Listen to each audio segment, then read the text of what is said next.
안녕하세요. 오늘도 사연살롱을 찾아주셔서 감사합니다. 2년 전 파혼을 경험한 여성이에요. 살다 보면 만남도 있고 이별도 있기 마련이지만 여자에게 파혼은 그저 이별이 아닌 흠집으로 남는 것 같아요. 하자가 있어서 반품된 물건처럼요. 하지만 이런 주위의 반응은 그나마 참아 넘길 수 있었어요. 제가 정말 참을 수 없었던 건 파혼을 당하면서 상대방에게 받은 모멸감과 배신감이었어요. 특히 제 부모님이 상대방 부모에게 받았던 멸시와 인격적 폭력은 자식으로서 도저히 참아 넘길 수 없을 정도였죠. 한동안 멘탈 클리닉에 다니며 상담 치료를 받아야 했을 정도로요. 그런데 하늘이 무심하지는 않다고 저와 부모님께 그런 만행을 자행했던 인간들에게 통쾌한 복수를 할 기회가 있었지 뭐예요. 그것도 받은 거에 고부러 쳐서 말이죠.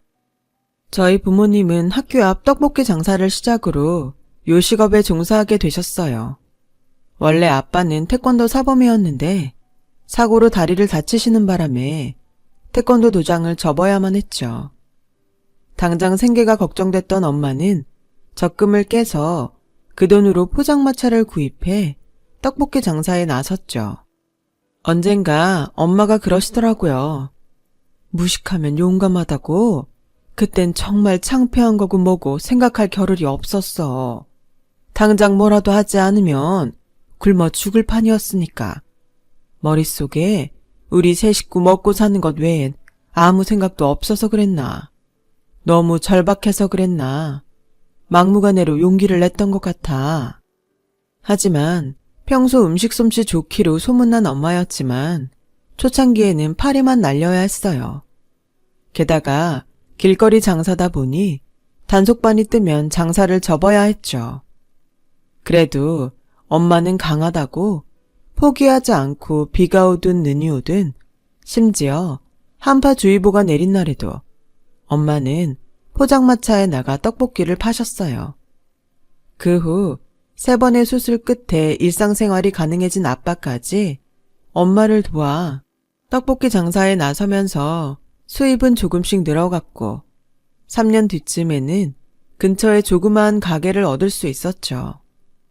저희 부모님은 입버릇처럼 자신들은 성실한 것 외엔 재산이 없다시며 밤낮 가리지 않고 일을 하셨어요. 덕분에 그리 목이 좋은 가게가 아니었음에도 개업한 지 반년이 되기도 전에 입소문이 퍼져 손님이 끊어지지 않을 정도가 되었어요. 엄마는 늘 제게 다른 부모들만큼 해준 게 없어서 미안하다고 하셨지만 저에게는 열심히 사는 부모님의 모습만큼 큰 가르침도 없었어요. 나도 모르는 사이 그런 부모님을 보고 배울 수 있었으니까요.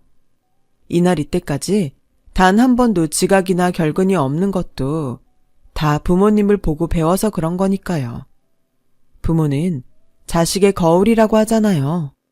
부모가 아무리 많은 재산을 물려준들 그 재산을 지킬 힘과 성실함이 없다면 제대로 지킬 수나 있겠어요? 그런 점에서 볼 때 저희 부모님은 제게 정말 큰 재산을 주신 거였죠. 어릴 때부터 맞벌이를 하는 부모님 밑에서 자랐던 저는 초등학교에 들어가면서부터 책가방 챙기는 것부터 실내화 빠는 것까지 모두 제가 직접 했어요. 환경이 아이를 어른스럽게 만든다는 말처럼 말이죠. 부모가 내 바람막이가 돼주는 대신 저는 부모님께 기쁨을 드리고 싶다는 생각에 공부도 열심히 했고요. 사실 이런 말을 하면 재수없다고 할지 모르지만 누구 말대로 제겐 세상에서 공부가 제일 쉬웠어요. 내가 하는 만큼 성적이 나오고 내가 하나 둘 알아갈 때마다 세계가 확장되는 기분이 들었거든요. 거기서 오는 쾌감도 만만치 않았고요. 그래서 공부를 열심히 했던 것 같아요. 공부에 흥미를 가지다 보니 성적은 알아서 따르더라고요. 별다른 사교육을 받지 않아도 말이죠. 그런 저를 보고 주변 사람들이 저희 엄마한테 그런 말을 하더래요. 자기는 딸을 밥만 먹여 키웠는데도 어쩜 그렇게 잘 키웠어? 라고 말이죠. 하지만 제 생각은 좀 달라요. 부모가 세상을 바르게 살지 않는데 어떻게 자식의 길을 잃지 않고 바른 길로 갈 수 있었겠어요? 어디까지나 자식은 부모의 등을 보고 자라는데 말이죠. 그래서 세상에서 가장 두려운 눈은 바로 자식의 눈이라고 하잖아요. 하지만 이런 걸 잘 아는 저 역시도 사람을 잘못 봐서 큰 고통을 받아야 했으니 헛똑똑이었죠. 대학을 졸업하던 해 바로 대기업에 취직을 하게 된 저는 사회 초년생이 다 그렇듯 하루빨리 사회에 적응하기 위해 발버둥 치고 있었어요. 누군가의 도움이 절실하던 그때 제게 손을 내밀어준 사람이 바로 예랑이었어요. 저보다 3살 위인 예랑은 제 직속 선배였어요. 직급은 같은 사원이었지만 연차가 높은 탓에 선배라고 불렀죠. 아무리 1년 차라고는 하지만 일처리 면에서는 확실히 선배 티가 나더군요. 게다가 원체 수완이 좋아서 회사 내 줄타기에도 노련했어요. 1년 차에 벌써 대세인 전무님 라인에 합류했을 정도니까요.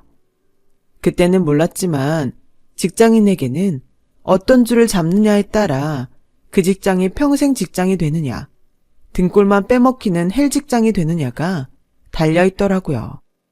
예랑의 경우는 누가 봐도 전자에 해당되는 경우였죠. 신입인 저는 아직 줄을 볼 눈도 갖춰지지 않은 상태라 그게 얼마나 대단한 건지 몰랐지만요. 그래서 부모님께 배운 대로 자리에서 열심히 제 몫을 다하는 게 최선인 줄 알았어요. 그런데 3개월쯤 지나 보니 노력과는 상관없는 이유로 능력이 평가되는 것 같더라고요. 부모의 재력이었죠. 대리 진급이 있던 기간이었는데 제가 보기에 가장 일도 잘하고 성실했던 선배가 대리 진급에서 떨어진 거예요. 부서 내에서 일 잘하기로 소문난 선배였기에 당연히 대리 진급이 될 줄 알았는데 말이죠. 그런데 예랑이 그러더라고요. 자기는 그 선배가 떨어질 줄 알았다고요. 입사 면접 볼 때 그랬다는 거야. 자긴 개천에서 난 용이 되겠다고. 쥐뿔도 없는 집에서 자기 하나 바라보고 온갖 허드렛 일 다 하고 사신 부모님을 위해서라도 회사에 뼈를 묻겠다는 각오로 일하겠다고 말이지. 근데 심사한 사람들이 나중에 뒤에서 뭐라고 했는지 알아? 종신노비 하나 들어왔다고 했대. 저런 애들은 승진에 누락돼도 지가 부족해서 그런 거라고 믿고 더 열심히 노력할 놈들이라고. 지발로 회사를 나갈 일은 없으니 죽어라 부려먹으면 그만이다 이거지. 사회가 그래. 더는 개천용 신화도 없지만 개천 출신인 것조차도 감춰야 무시 안 당하고 살 수 있다고. 그런 면에서 선배가 순진했던 거지. 선배 일이 남의 일 같지 않았어요. 마치 제 미래를 보는 것만 같았거든요. 부모의 가난이 자식에게 족쇄가 된다니 너무 가혹하잖아요. 분하긴 했지만 그 일 이후 회사에서 집 얘기는 하지 않았어요.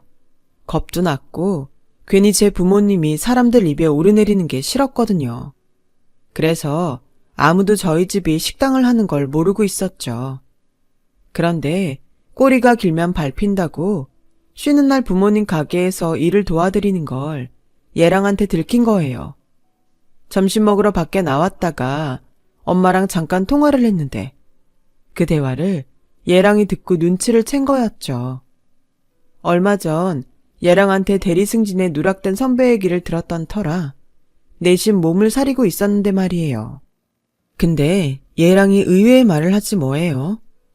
난 집밥에 대한 추억이 없어. 엄마가 해준 밥을 먹은 기억이 없거든. 늘 파출 아줌마가 해주는 밥이나 식당밥을 먹고 자랐으니까. 서영 씨는 어때? 어머님이 식당을 하실 정도면 음식 솜씨도 꽤 있으실 것 같은데 뭘 제일 잘하셔? 잡채요. 엄마 잡채는 아무리 먹어도 질리지가 않거든요. 그 말을 들은 예랑의 눈빛이 왠지 쓸쓸해 보였어요. 평소 누구보다 당당하던 남자가 보인 의외의 모습에 저도 모르게 동정심이 일더군요. 제가 그럴 처지는 아닌데 말이죠. 예랑은 저희 엄마가 만들어주신 잡채를 한번 먹어보고 싶다며 저를 졸라 저희 식당에 들렀어요. 엄마는 회사 선배라는 말에 메뉴에도 없는 잡채를 만들어 주셨죠. 그리고는 집밥처럼 한상 거하게 차려주셨어요. 그러자 얘랑은 밥을 2그릇이나 먹어가며 엄마가 내주신 반찬을 싹 먹어치웠어요. 앞으로 집밥하면 이 맛을 떠올리게 될 것 같다면서 말이죠. 그 말에 신이 난 엄마는 반찬을 싸서 얘랑 손에 들려주었어요. 그리고는 반찬이 다 떨어지면 언제든 와서 가져가라고 하셨어요. 마치 집 떠나 사는 자식 챙기듯 말이죠. 얘랑은 알겠다고 하고는 돌아갔어요. 그때는 그냥 예의상 그런 거라고 생각했는데 글쎄 그 이후로 이 남자가 툭 하면 저희 가게에 가서 엄마한테 반찬을 받아가지 않겠어요? 저희 부모님께 용돈도 찔러드리면서요. 얘랑이 어찌나 넉살이 좋은지 모르는 사람이 보면 꼭 우리 부모님 자식인 줄 착각하겠더라니까요. 대충 눈치채셨겠지만 구렁이 담 넘듯 저희 부모님과 친분을 쌓은 얘랑과 저는 얼마 뒤 연인 사이로 발전하게 되었어요. 물론 회사에는 비밀이었죠. 사내 연애를 하는 건 일반 연애와 달리 조심해야 하는 점이 한둘이 아니지만 반면에 장점도 많았어요. 일단 업무적으로 도움을 주고받을 수 있고 상대적으로 휴가 일정을 맞추기도 용이했어요. 게다가 야근 데이트도 할 수 있으니 일석이조인 셈이었죠. 함께하는 시간이 길어서 그런가 서로에 대해 더 많은 걸 알 수 있었어요. 물론 모든 걸 다 알 수는 없지만요. 2년간 사내 연애를 하던 우리는 얘랑이 대리승진을 하던 해 결혼을 하기로 결정했어요. 좀 이른감이 있었지만 서로에 대한 확신도 있었고 어차피 할 결혼이라면 일찍 해서 빨리 생활을 안정시키는 게 나을 것 같았어요. 혼자 버는 것보다는 둘이 버는 게 내 집 장만도 빠를 것 같았고요. 그런데 얘랑이 그러는 거예요. 집을 전세로 구할까 했는데 엄마가 그냥 아파트를 사주시겠대. 어차피 나중에 유산으로 줄 거 미리 떼어준다고 생각하시겠다나? 30평대를 생각하시던데 어때? 뭐? 30평대 아파트? 순간 제 귀를 의심했어요. 서울 도심에 30평대 아파트라뇨. 솔직히 그때까지만 해도 저는 얘랑의 집 형편을 모르고 있었거든요. 평소 자기 집에 대한 얘기도 없었을 뿐더러 사치도 없고 검소한 편이라 그 정도 재력이 있는 집일 거라고는 생각도 못했으니까요. 제가 이런 소리 하면 복에 겨워 요강 깨는 소리 한다고 하겠지만 솔직히 부담이 됐어요. 저희 집과는 차이가 너무 많이 나니까요. 저희는 아직도 전세를 못 면한 처지였거든요. 부모님께서 조그마한 식당 하나 운영하시며 살아가는 처지인데 자식 신혼집으로 30평대 아파트를 해주는 집하고 상대가 되나요? 그래서 괜히 마음이 불안하더라고요. 그런 불길한 예감은 틀리지 않았어요. 얘랑과 함께 예비시댁을 찾았던 날이었죠. 나름 처음 뵙는 어머니께 책 잡히지 않으려고 신경 쓰고 갔는데 글쎄 집에 안 계시더라고요. 분명 며칠 전부터 약속됐던 자리인데 말이죠. 얘랑은 난감한 표정으로 제 눈치를 보기에 바빴어요. 그래서 그 마음을 풀어줄 겸 혹시 어머님이 날짜를 착각하신 걸지도 모르니 전화부터 해보라고 했어요. 그런데 그게 아니더라고요. 약속 시간을 몇 시간이나 넘기고 집에 오신 어머님이 어디 갔다 오셨냐는 얘랑의 말에 이렇게 대답하셨거든요. 뭐 대단한 사람이 온다고 내가 집에서 꽃받침하고 기다려야 돼? 됐다. 이제와 내가 싫다고 하면 이 결혼 안 할 거니? 아니잖아. 네 멋대로 고른 상대니까 결혼을 하든 이혼을 하든 니들 맘대로 해. 대신 이거 하나만 명심해라. 네가 내 아들 동거인은 될 수 있을지 몰라도 내가 널 며느리로 받아들일 일은 없을 거니까 말이야. 난 그럴 생각 추워도 없으니까. 송충이는 솔잎을 먹고 살아야지. 어디 영감생심 내 아들을 노려. 하여간 없는 집구석 애들이 더 영악하다니까. 그 말에 얘랑은 발끈했어요. 어머니, 정말 왜 이러세요? 제가 누누이 말씀드렸죠. 어머니께서 계속 이러시면 저 평생 연락 끊고 살 거라고요. 그만큼 가지셨으면 됐잖아요. 제발 그 욕심 좀 버리시라고요. 전 어머니처럼 살지 않을 거예요. 불 꺼진 집에서 돈 쌓아놓고 혼자 외롭게 살기보단 좁은 집에서 복닥거리고 살더라도 온 가족이 둘러앉아 밥숟가락 부대끼며 사는 삶을 살 거라고요. 그러니까 제 결혼 반대하실 거면 어머님 마음대로 하세요. 제 마음 변할 일은 없으니까요. 얘랑은 제 손을 잡고 집을 나섰어요. 그리고는 어머님을 대신해 사과했어요. 어느 정도 예상은 했지만 첫 만남부터 이런 수모를 당하고 보니 가슴이 철렁 내려앉는 것 같더군요. 내 기분 나쁜 건 둘째치고 설마 내 부모님한테도 이런 식이면 어쩌나 걱정이 앞섰어요. 다른 건 몰라도 부모님을 건드리는 건 참을 수 없는 일이니 말이죠. 그런데 제가 우려했던 일이 결국 벌어지고 만 거예요. 점심시간이라 얘랑과 밥을 먹으러 밖으로 나왔는데 엄마한테 전화가 왔더라고요. 점심 장사로 한창 바쁠 시간인데 말이죠. 그래서 혹시 무슨 일이 있나 싶어 받았더니 여기 내 시어머니 되실 분이 와 계셔. 그때였죠. 수화기 너머로 어머님의 날카로운 목소리가 들리는 거예요. 어머, 이 여자가 미쳤나? 누가 시어머니야? 내가 왜 이런 그지 같은 집구석에서 자란 애랑 고부지간이 돼야 해? 아우, 치 떨리기 싫어.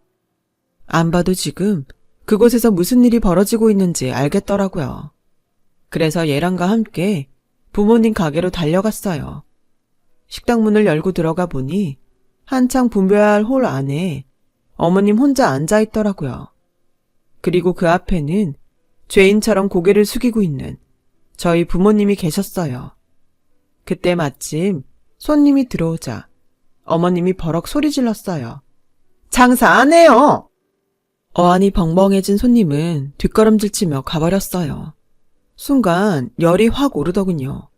그래서 두 주먹 꽉 쥐고 소리쳤죠. 지금 뭐 하시는 거예요? 왜 남의 영업장에 와서 행패를 부리냐고요? 하실 말씀이 있으면 미리 연락이라도 하실 일이지. 왜 남의 집 점심 장사까지 망쳐가며 이러냐고요? 일어나세요. 당장 가시라고요. 이게 어디서 되먹지 않게 큰 소리야? 왜? 내 아들이 네 편 들어주니까 눈에 뵈는 게 없니? 내가 호구로 보여? 아이고, 가게라고는 코딱지만한 거 하나 가지고 있으면서 그런 주제에 언감생심 누굴 넘봐. 더 길게 말할 거 없고 당장 헤어져. 이놈 자식, 너 이 기집애랑 끝까지 갖겠다고 고집 부리면 나 너한테 유산 한 푼도 안 줄 거야. 너 내 성격 알지? 안 한다면 목에 칼이 들어와도 안 해. 그러니 네가 포기해. 엄마, 정말 이렇게까지 유치하게 나오셔야겠어요? 제발 고집 그만 부리세요. 엄마가 이 사람한테 상처 입히면 입힐수록 결국 그 상처 엄마한테 돌아오게 돼 있다고요. 저 엄마 재산에 욕심 없어요. 내가 버는 돈으로 충분히 먹고 살 수 있으니까요. 그러니까 그만하세요. 유산으로 아들을 꾀려 했던 시도가 실패하자 어머님은 얼굴이 벌겋게 달아올라선 화가 머리 끝까지 난 사람처럼 씩씩거렸어요. 너 솔직히 말해. 너 80억짜리 내 빌딩 탐나서 내 아들 꼬신 거지? 그런 거지? 말해 어서. 이런 그지 같은 집구석에서 살다간 평생 팔자 못 고칠 것 같으니까 돈 노리고 우리 집에 들어오겠다 작정한 거 아니냐고. 하필이면 들러붙어도 이런 구질구질한 집구석 인간들이 들러붙어선 사람을 혈압오르게 하고 있어. 평생 이 엄마밖에 모르던 내 아들까지 세뇌시켜선 모자 사이를 갈라놓으려고 들어? 이 쓰레기만도 못한 년이? 죽어라 이년아. 차라리 죽으라고. 내 눈앞에서 사라지란 말이야. 어머님은 미친 사람처럼 광분하며 들고 있던 핸드백으로 저를 때리기 시작했어요.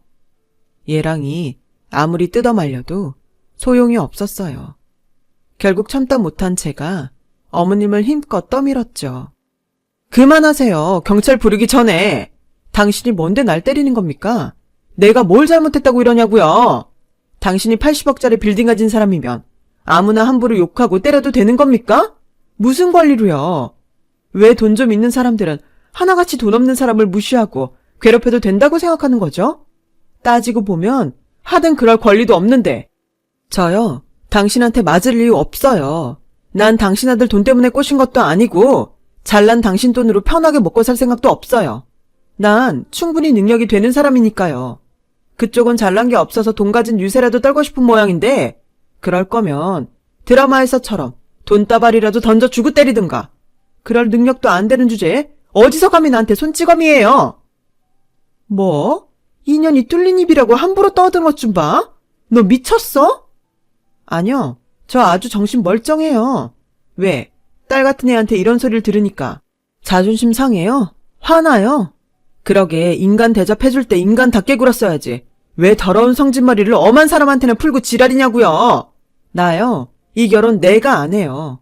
왠지 알아요? 당신이 너무 천박해서 같이 있다가 나까지 동급으로 취급될까봐 너무 자존심 상하거든요.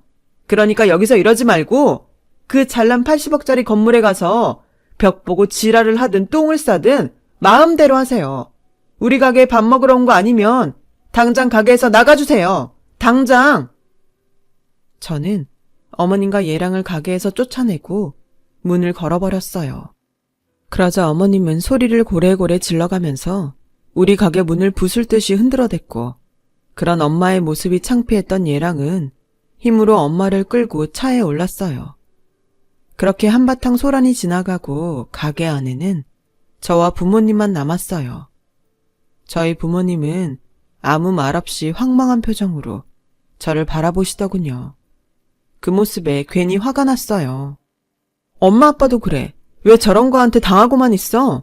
이 가게 차리는데 저 여자가 돈을 줬어, 땅을 줬어. 근데 왜 영업 방해를 당하면서도 아무 소리 못하고 있었냐고. 왜? 내가 결혼해서 시어머니한테 구박받을까봐 참았던 거야? 그런 거냐고. 앞으론 그러지 마요. 엄마, 아빠, 딸, 저런 인간 같지 않은 사람 시어머니로 모시고 살 만큼 바보 아니야. 돈을 트럭으로 싸매고 와도 내 부모 무시하고 내가 열심히 살아온 인생 부정하는 인간하고는 절대로 같이 못 살아. 평생 자기 밑에 있는 사람 밟고만 살았던 인간들하곤 죽어도 안 엮일 거라고. 저런 것들은 내가 밟히기 전에 먼저 꽉꽉 밟아줄 거야. 그러니까 엄마 아빠도 쫄지 마. 무서울 거 하나 없는 인간들이니까. 그나저나 빈속에 성질냈더니 배고프네. 엄마, 나 배 많이 고프니까 이 집에서 제일 비싸고 맛난 걸로 해줘. 오늘 점심은 내가 쏠 테니까. 그래, 우리 딸, 엄마가 맛있는 거로 해줄 테니 든든하게 먹고 가. 그날 전 엄마가 만들어준 제육볶음에 밥을 2그릇이나 먹고 의기양양하게 회사로 돌아갔어요. 그리고는 예랑한테 정식으로 파혼 선언을 했죠. 이미 갈 때까지 간 상황이라 예랑도 더는 말없이 순순히 받아들였어요. 그리고 몇 달 뒤 예랑은 다른 회사로 이직을 했고 그 후로는 소식을 전혀 들을 수 없었죠. 그렇게 3년의 시간이 흘러 저는 대리로 승진을 했어요. 여전히 라인은 타지 못했지만 대신 제가 갈 길을 묵묵히 걸어가기로 했어요. 그러다 보면 제 진가를 알아줄 사람이 나타날 거라 믿거든요. 일적으로도 남녀관계 쪽으로도요. 그리고 저희 부모님은 목 좋은 곳으로 가게를 넓혀가셨어요. 가게가 넓다 보니 박리담의 전략이 탄력을 받아서 매출도 많이 올랐고 덕분에 직원도 여럿 두게 되었죠. 그런데도 부모님은 초심을 잃지 않으시려고 가격도 안 올리시고 하루도 가게를 비우는 날 없이 열심히 자리를 지키고 계시죠. 그렇게 평소와 같던 어느 날 문제의 사건이 일어난 거예요. 그날은 간만에 부모님 가게로 직원들과 점심을 먹으러 간 날이었어요. 저는 부모님과 상의할 일이 있어서 직원들만 먼저 보내고 남아서 가게 정리를 돕고 있었죠. 점심 장사를 하고 난 후라 설거지거리랑 잔반이 많이 나왔더라고요. 그때였죠. 잔반을 버리려고 뒷마당으로 나간 직원이 비명을 지르는 거예요. 그 소리에 저와 부모님은 뒷마당으로 달려나갔어요. 그런데 거기에 떼국물이 줄줄 흐르는 노숙인 아주머니가 잔반이 가득 담긴 비닐을 손에 쥐곤 직원한테 고래고래 소리를 지르고 있지 뭐예요. 내가 누군 줄 알아? 이래봬도 강남에 80억짜리 건물을 가진 사람이야. 감히 어디서 내 앞길을 막아? 당장 꺼지지 못해? 어디서 많이 듣던 그 목소리에 저와 부모님은 두 눈을 의심할 수밖에 없었어요. 불과 몇 년 전까지만 해도 온몸에 명품을 휘두르고 지내던 전 예랑의 엄마가 거지꼴을 하고 있었으니까요. 저희 엄마는 도대체 이게 어떻게 된 거냐며 예랑의 엄마를 달래 안으로 데리고 들어갔어요. 그리곤 직접 음식을 만들어 점심상을 차려주었죠. 그러자 예랑 엄마는 눈치를 살피며 개걸스럽게 밥을 먹기 시작했어요. 사흘을 굶었더니 눈에 뵈는 게 없어서 잔반통을 뒤졌다더군요. 도대체 어떻게 된 거냐고 물었더니 빌딩에 공실이 많이 나서 이자와 세금 낼 돈도 안 나오자 건물을 팔아 한창 유행하던 코인을 샀던 모양이에요. 그런데 하필 코인이 폭락하는 바람에 전 재산도 날리고 아들과도 절연해 혼자 떠돌며 살았다고 하더군요. 그러면서 외계인이 자기 아들을 유괴해 간 게 아닐까 생각한다면서 그게 다 자기 80억 건물을 뺏으려는 계략인 것 같다는 둥 횡설수설을 하는 거예요. 아마도 오랜 시간 길에서 생활을 하다 보니 정신적으로 이상이 생긴 게 아닐까 싶더군요. 그 모습을 보니 안쓰럽더라고요. 한때는 너무 미워서 뒤통수라도 한 대 갈겨주고 싶었던 사람인데 이렇게 망가져선 자식도 없이 길바닥을 헤매고 있으니 말이에요. 보다 못한 아빠는 시설에 전화를 걸어 얘랑 엄마의 사정을 말했어요. 그리고 1시간쯤 뒤 시설 사람들이 와서 얘랑 엄마를 모시고 갔어요. 얘랑 엄마는 저희 부모님을 향해 넙죽 인사를 하더군요. 맛있게 잘 먹었습니다. 감사합니다. 한때는 돈 좀 있다고 자기 위에 사람 없는 것처럼 굴더니 이제는 줄인 배를 채울 걸 찾아 남이 먹던 잔반까지 훔쳐야 하는 신세가 되더니 인생 참 묘하게 느껴지더라고요. 그러면서 한편으로는 돈 좀 있다고 자신을 무시하던 여자한테 따뜻한 밥상을 차려준 엄마야말로 우아하게 복수하는 법을 아는 사람이 아닐까 하는 생각을 했습니다. 돈보다 더 값비싼 건 바로 사람의 마음일 테니까요. 지금까지 제 사연을 들어주셔서 감사드려요. 들어주신 모든 분들 따뜻한 마음을 가진 인연들과 따뜻한 삶이 이어지시길 바랍니다. 여러분, 사연 댓글에 응원과 현명한 조언 부탁드려요. 좋아요와 구독은 저에게 큰 힘이 됩니다. 오늘도 좋은 일 가득하세요.